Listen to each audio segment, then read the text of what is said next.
Hello అండి. ఈనాటి కథలకి స్వాగతం. నేను మీ సీతా మహాలక్ష్మి. ఈరోజు మనం రాజకుమారులు అనే చందమామ కథని చెప్పుకుందాం. ఛత్రపుర రాజు సుధన్వుడు చిన్నతనంలో నానా దేశాలు సంచరించి ప్రపంచం ఎంతో చూసినవాడు. అతనితో పాటు శ్రీపుత్రుడు అనే మరొక రాజకుమారుడు కూడా ప్రపంచ పర్యటన చేశాడు. ఇద్దరూ కమల పిల్లల్లాగా ఎంతో అన్యోన్యంగా ఉంటూ ఎంతటి బలశాలులతో పోరాటం వచ్చినా జయిస్తూ వీరవిహారం చేసి యుక్త వయస్కులు కాగానే వివాహాలు చేసుకుని ఎవరి దారిన వారు తమ తమ రాజ్యాలకు వెళ్ళిపోయి కాలక్రమాన రాజ్యాభిషేకాలు చేసుకుని పాలకులైనారు. శ్రీపుత్రుడి రాజ్యం ఛత్రపురానికి అనేక వందల యోజనాల దూరాన ఎక్కడో ఉన్నది. ఛత్రపుర రాజుకు చాలా కాలం పిల్లలు పుట్టలేదు. ఆయన ఒకసారి వేటకు పోయినప్పుడు ఒక బోయవాడు కనిపించి ఆయన చెయ్యి చూసి, రాజా, నీకు ఒక చేప ప్రభావం వల్ల ఒక కొడుకు పుడతాడు. కానీ నువ్వు మటుకు 3 కొడుకులను సాకుతావు అని చెప్పాడు. సుధన్వుడికి వాడన్నది అర్థం కాలేదు. అయినా వాడి మాటలను ఆయన పట్టించుకోనూ లేదు. అయితే ఆ మాట అక్షరాలా నిజమైంది. రాజు వేట నుంచి తిరిగి వచ్చే లోపల రాజుగారి జాలర్లు ఒక పంచరంగుల చేపను తెచ్చి అంతఃపురంలో ఇచ్చారు. ఆ చేప అపూర్వంగా ఉండటం చేత వంటలక్క దాన్ని వండి రాణిగారికి పెట్టే ముందు తాను రుచి చూసింది. చేప చాలా రుచిగా ఉన్నది.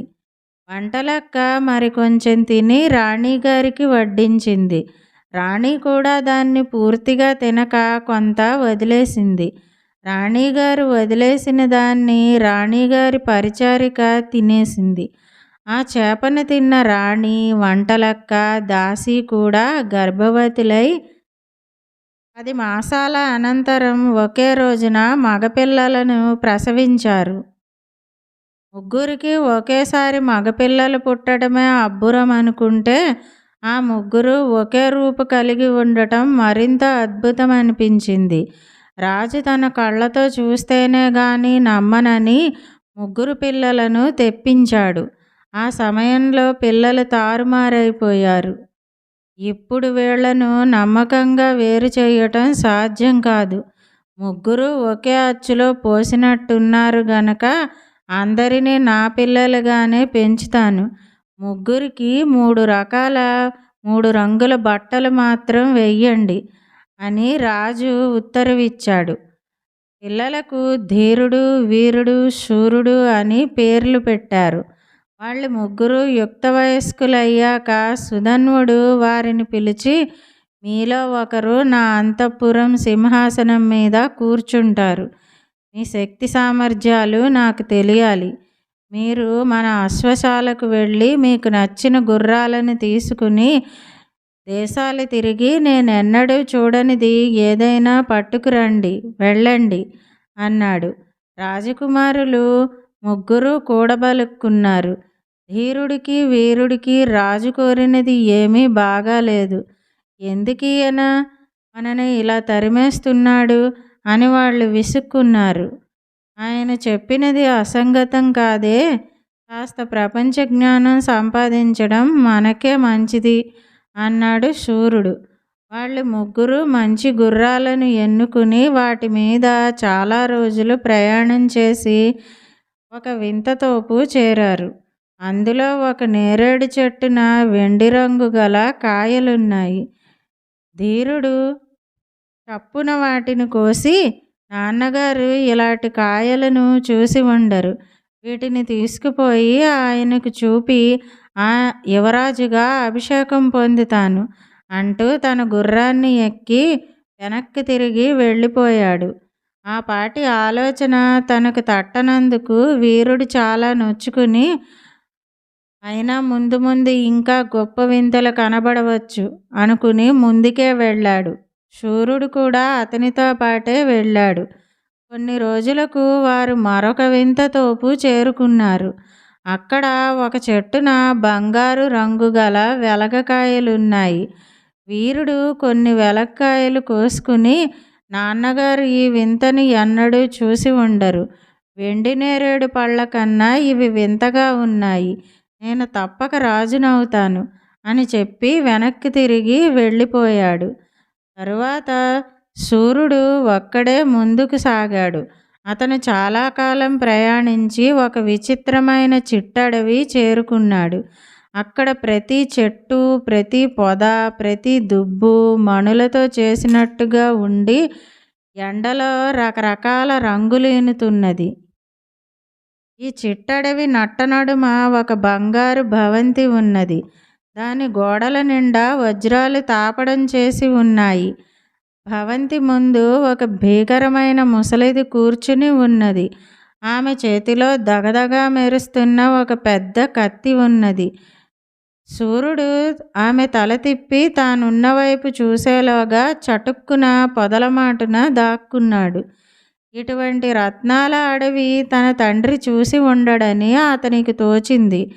ఒక చిన్న రెమ్మ గాని కొమ్మ గాని తుంపుకుపోదామని అతను తన సమీపంలో ఉన్న పొద మీద చెయ్యి వేసేసరికి ఆ పొద బాధతో మూలిగింది. కనీసం దుబ్బు నుంచి గడ్డి పరక అయినా కోసుకుందామనుకున్నాడు. కానీ ఆ దుబ్బు బలహీనంగా, నన్ను తెంపకు సూరా, ఇంటికి వెళ్ళు. ఇక్కడ చూసినదేది ఎవరికీ చెప్పకు. నీ తండ్రి దేశ సంచారం చేసినప్పుడు ధరించిన దుస్తులు, కత్తి తీసుకుని ఆయన ఎక్కిన గుర్రం ఎక్కి మళ్ళీ రా. నీకు మేలు కలుగుతుంది అన్నది. సూర్యుడు ఆ మాటల్లో విశ్వాసం ఉంచి భయంకరమైన ముసలిదాని కంట పడకుండా చిట్టడవి నుంచి బయటపడి తన గుర్రం మీద ఇంటిదారి పట్టాడు. ఈ లోపల ధీరుడు ఇంటికి తిరిగి వచ్చి వెండి నేరేడు పళ్ళు రాజుకి చూపించి, ప్రపంచంలోకెల్లా వింత అయినవి తెచ్చాను అన్నాడు. నువ్వు ఎంతో దూరం వెళ్ళలేదురా నాయనా. ఈ వెండి నేరేడు పళ్ళ చెట్టు మన రాజ్యం సరిహద్దు దాటి కొద్ది దూరంలోనే గదా ఉన్నది. నా చిన్నతనంలో నేను నా స్నేహితుడు ప్రతి ఉదయము ఈ చెట్టు గల తోపుకు షికారుకు వెళ్ళి వచ్చేవాళ్ళం అన్నాడు రాజు. ఈ మాట విని ధీరుడు హతాశుడయ్యాడు. వీరుడు తెచ్చిన బంగారు వెలగపండు చూసి కూడా రాజు ఆశ్చర్యపడలేదు. ప్రపంచం చూసి రమ్మని పంపితే ఇంత కొద్ది దూరం వెళ్ళి వచ్చావేం? ఒకప్పుడు నేను నా స్నేహితుడు ప్రతి సాయంకాలము ఈ చెట్టు వద్దకు షికారు వెళ్ళి వచ్చేవాళ్ళం అన్నాడాయన. దాంతో వీరుడి ఆశలన్నీ నీరు కారిపోయాయి. అంతేకాదు, తమకన్నా దూరం వెళ్ళిన సూర్యుడు ఏదన్నా వింత వస్తువు తెచ్చి వాడే రాజైపోతాడేమోనని వాళ్ళు మహా భయపడ్డారు. కానీ సూర్యుడు వట్టి చేతులతో తిరిగి వచ్చాడు. అతని రాజుతో, నాన్న, నీకు తెలియని వింతలేవి నాకు కనిపించలేదు. అయితే మళ్ళీ బయలుదేరుదామనుకుంటున్నాను.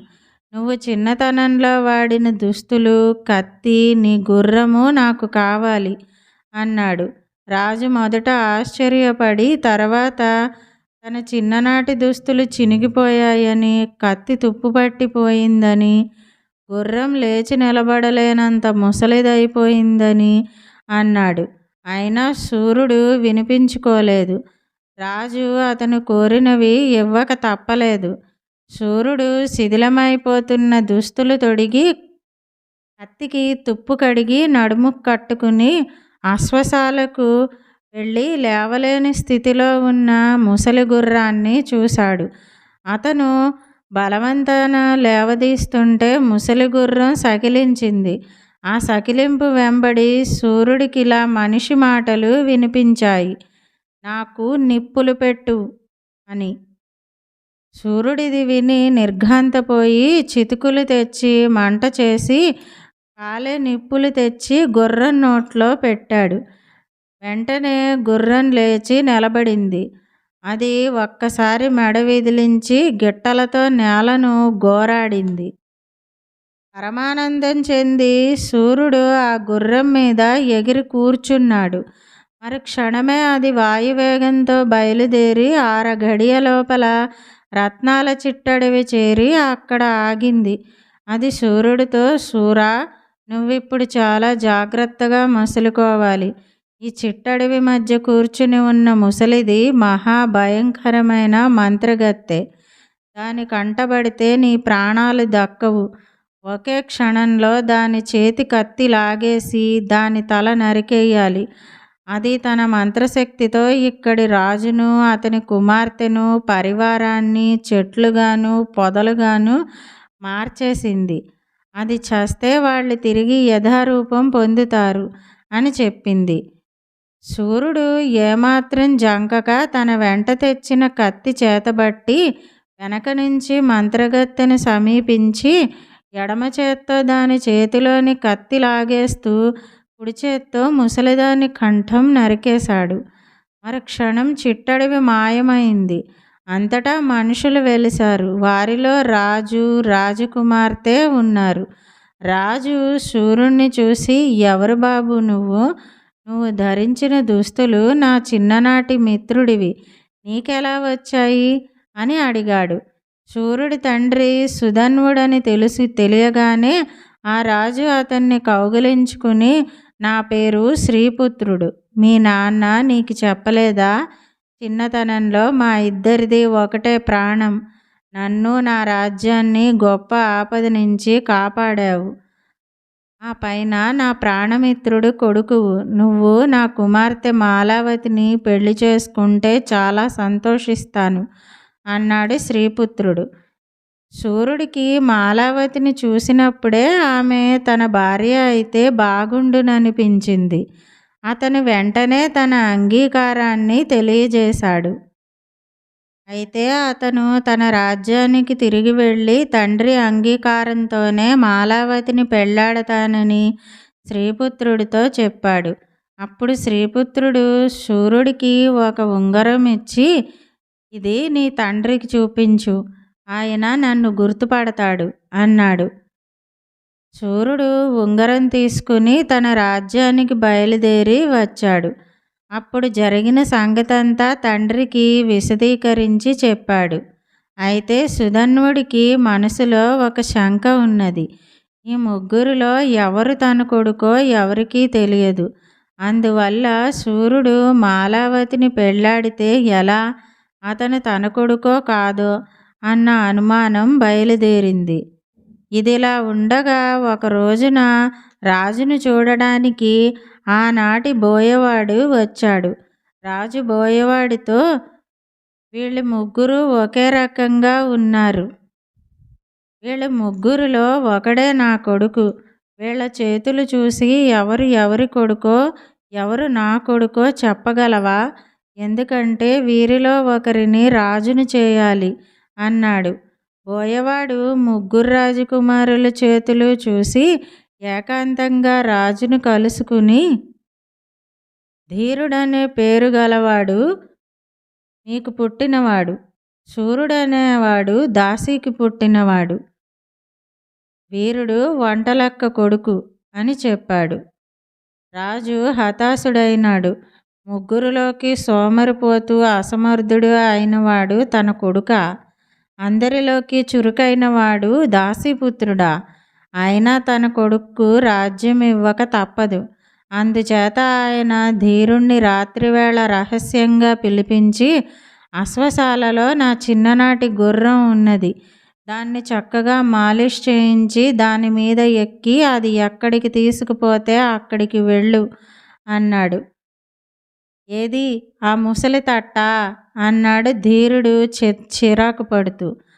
అవునురా, అదే మన సూర్యుణ్ణి ఎంతో దూరం తీసుకుపోయింది అన్నాడు రాజు. ధీరుడు వెళ్ళి చూసేసరికి ఆ గుర్రం లేవలేని స్థితిలో ఉన్నది. లేస్తావా లేవ్వా అని అతడు దాన్ని కొట్టుతుండగా సూర్యుడు వచ్చి, దాన్ని ఎందుకలా చావగొడుతున్నావు అన్నాడు. నాన్న దీన్ని ఎక్కి పొమ్మన్నాడు, ఇది లేచి నిలబడకుండా ఉన్నది అన్నాడు ధీరుడు. మాలావతిని తాను పెళ్లి చేసుకోవటం రాజుకి ఇష్టం లేదని గ్రహించి సూర్యుడు, అలా అయితే దానికి నిప్పు పెట్టు అన్నాడు ధీరుడితో. అలా చేసేసరికి గుర్రం బలం వచ్చి లేచి నిలబడింది.